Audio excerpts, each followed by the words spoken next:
With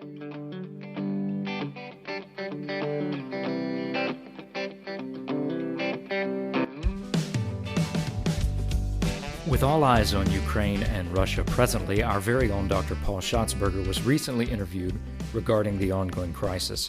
For those who are followers of this podcast, you're well aware of Dr. Shotsberger's time abroad as a missionary in Ukraine from 2002 until 2009.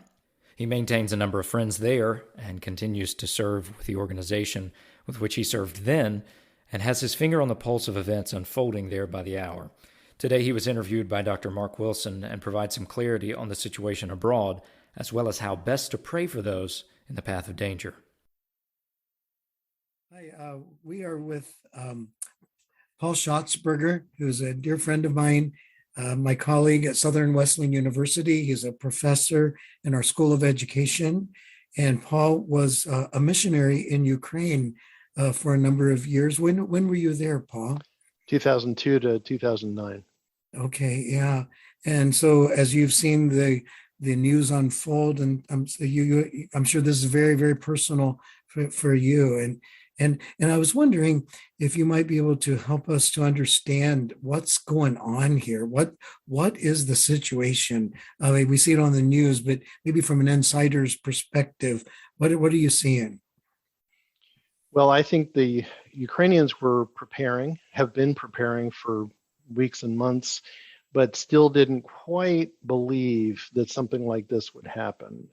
Even when they talked about encirclement of Kyiv, which has been talked about for weeks, I think they just couldn't even really imagine what that would look like. And now, that's becoming a reality. This morning, it was reported that the Russian forces were into the Obolon region of Kyiv, which is a little bit north, and that's where we used to live. And I was talking to a friend saying, "Can you even imagine what this is like for the people?" There's fighting on the ring road. There's fighting in Obolon.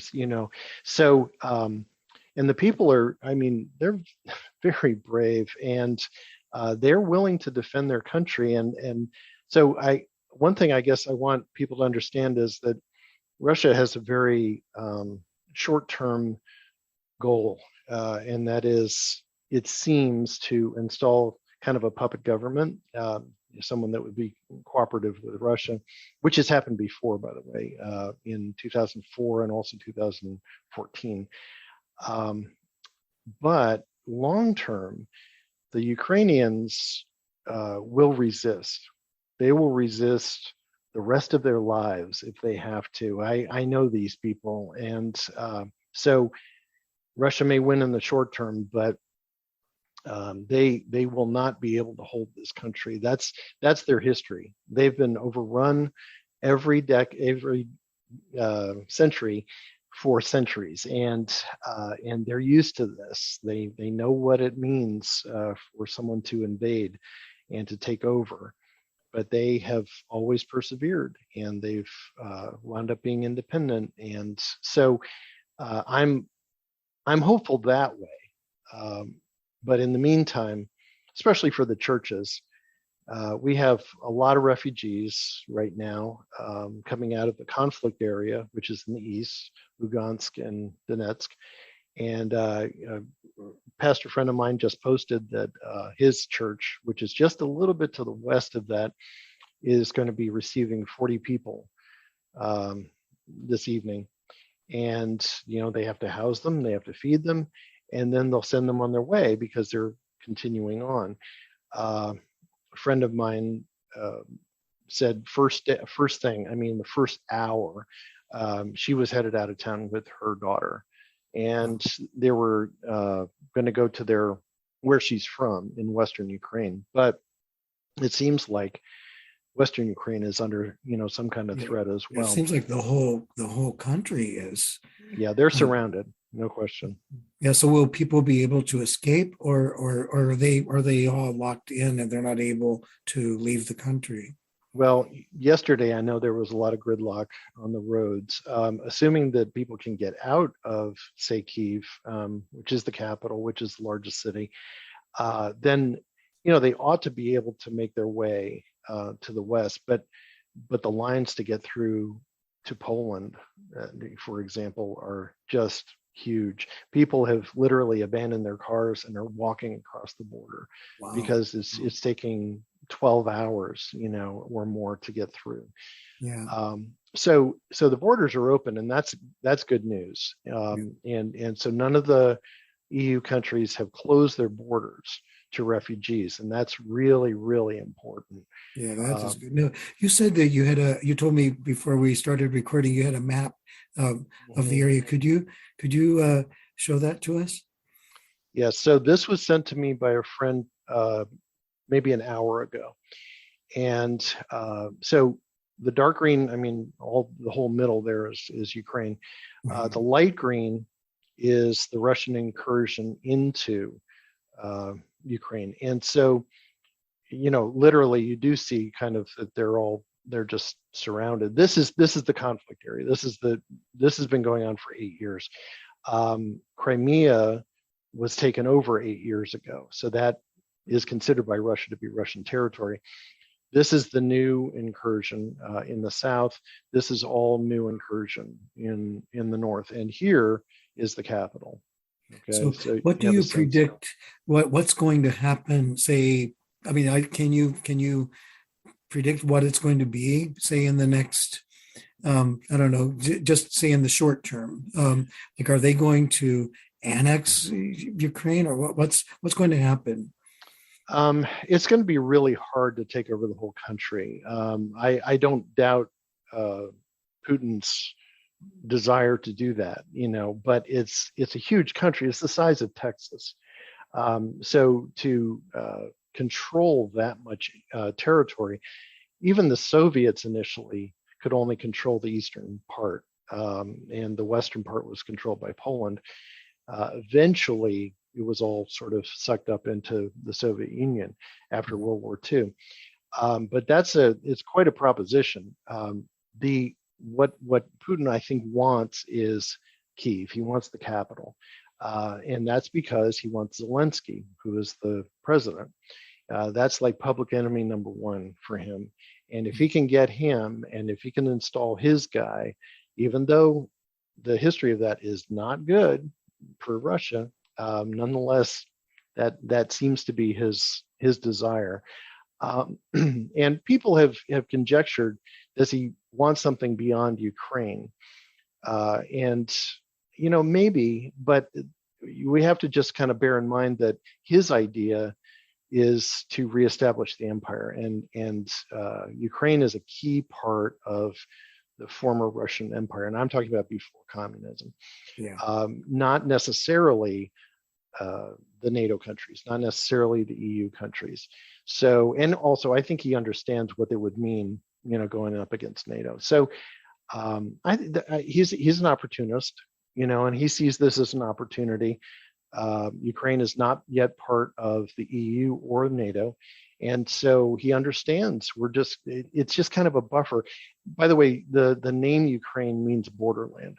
It's always been like that. It's always been somebody's border. And so he understands that nobody's going to come in from like the US, the NATO country. Nobody's going to come into Ukraine to fight Russia. People have been talking about establishing a no-fly zone.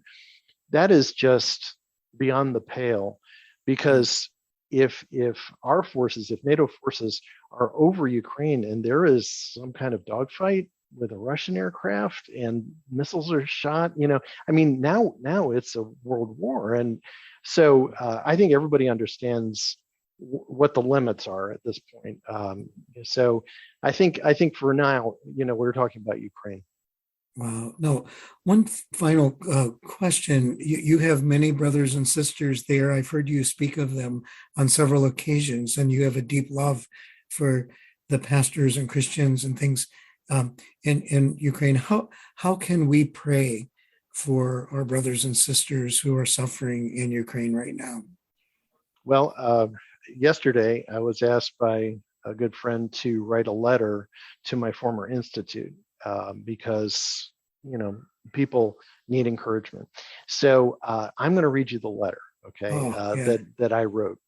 I said, dear friends, many people around the world have been praying against this day, but it has come anyway. Our hearts ache for our dear friends and fellow believers in Ukraine. We, like you, do not understand why Russia would make this kind of brazen attack on a country that desires to live in peace. We know you, we know your heart, and we know the fear you must feel, but we also know the depth of your faith and how very brave you are. We have seen it time and time again. We know it will be no different now. You are like those repairing the wall of Jerusalem in the book of Nehemiah, working, defending, and praying. God helped the Israelites, and he will help you. God has thwarted attacks on his people in the past, and he can do it again. May his angels protect you, and may you know his peace. We stand with Ukraine. So to understand that we stand with them, and that's not just a word or a hashtag or something like that, but to really be in prayer for the people, but to understand their strength as well and their faith as well. These are not cowering people. These are very stalwart folk, and so they are quite willing to defend themselves, but they need the backup. And so I just, pray for the churches to be able to handle the refugees, and to do right by them. Pray for wisdom if people want to leave. Is that the wise thing to do? Is the wise thing to stay? These are big questions right now. So I think that kind of gives you at least a sense of what's going on. It really does. And I just wanted to share this with pastors and my friends on social media and things, sure. Because they're praying people. And I appreciate you taking time out of your busy life to do this with us. And thank you, Paul. God bless you as you continue on. We're going to lift them up, and God is still in charge. He's still on the throne, and we have to trust that he's going to work it out. And thank you for your beautiful letter. Your prayer is so true, and that's our prayer too. I appreciate it. Thank you very much. Thank you to everyone who is willing to stand with Ukraine and pray.